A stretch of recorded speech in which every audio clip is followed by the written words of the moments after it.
Artanis is driving our killer guard. I'm trying to kill as best as I can with Johanna. Ragnaros is also doing a great job helping us out.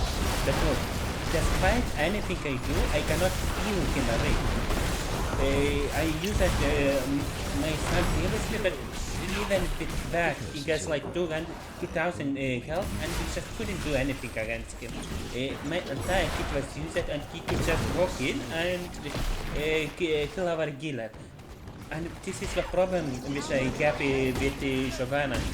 She's great in situations where you have multiple people, tight corridors, shock points.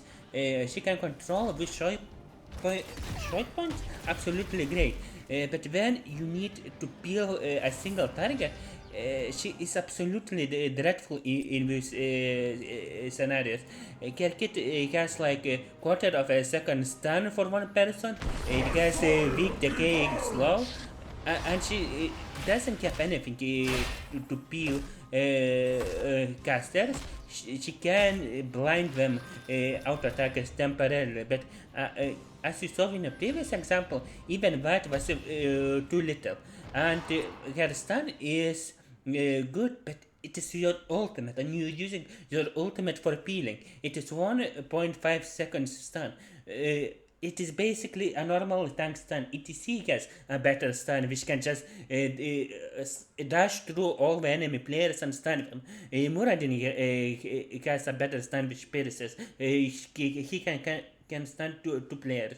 Of course, this one jumps too, so it is not the best comparison, but you are casting your ultimate just to peel when another equivalent tank has a normal stun as its main ability.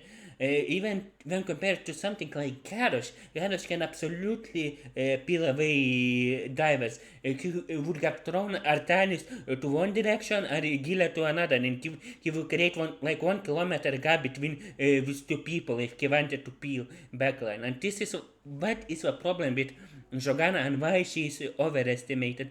She is great in those team fights, which involves fighting in short points, which I'm going to show you. But she was so absolutely dreadful in that fight where I tried to save my healer. People are complaining about Arthas, how he cannot peel away people. But Johanna is, I just show you that Johanna is basically the same as Arthas, who is being considered as a trash tank.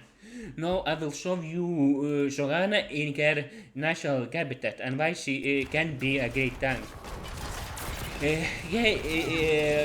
Kura Orphea called it a shot to contest this point. Enemy team made a mistake to try to save it, to capture it.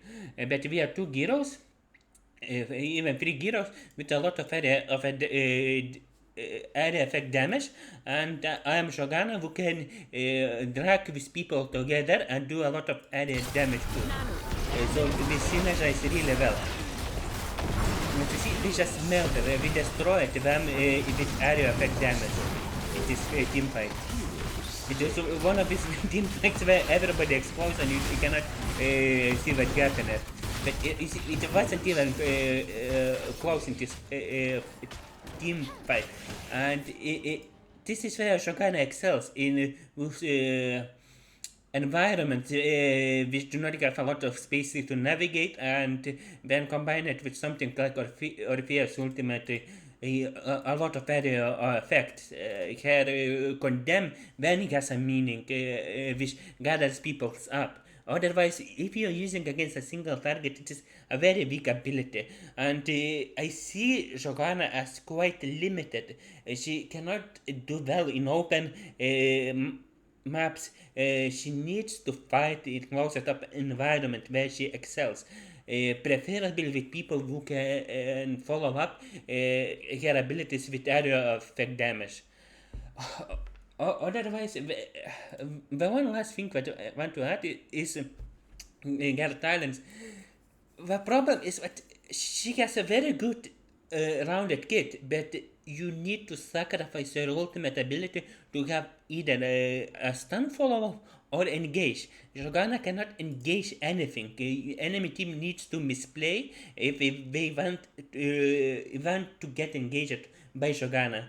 What she can do is just to walk up to the enemy, and the enemy just can walk away from her. You need to be a dum dum to be caught by Johanna. She needs to take her other ultimate, which allows her to jump on enemies, but if she does that, then she doesn't have a blessed shield and she doesn't have any real stun. And this is her problem. She has to sacrifice ultimate to get a rounded kit for a tank. This build, she can't engage enemies with this build, and she is here just to specifically counter something like a Nubarak or Artanis. Uh, and at this she excels in these situations when you know how to pick her and when to drop her. For example, Muradin could not counter a good Anubarak. If in this composition I would play as Muradin, and enemy Anubarak would be actually good because he isn't. Look, he took the from talent. Where Cocoon would be ideal for him.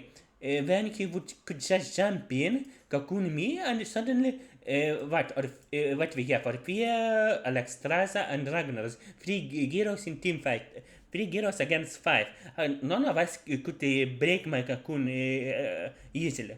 Johanna, on the other hand, can just press her iron skin at the start of a fight, and Anubara cannot cocoon her in time before she uses all of her abilities. If I would be Muradin, I could not push him away with my playmaker because immediately he would cocoon me and he would counter it, and when rest of the team would roll over our healer and fight would be lost. In this situation, Johanna is very good and very powerful, and this is why I do not think that she is as powerful as people say, because she has a lot of weaknesses. Well, you need to know specifically why you take Johanna and in which situations you take her.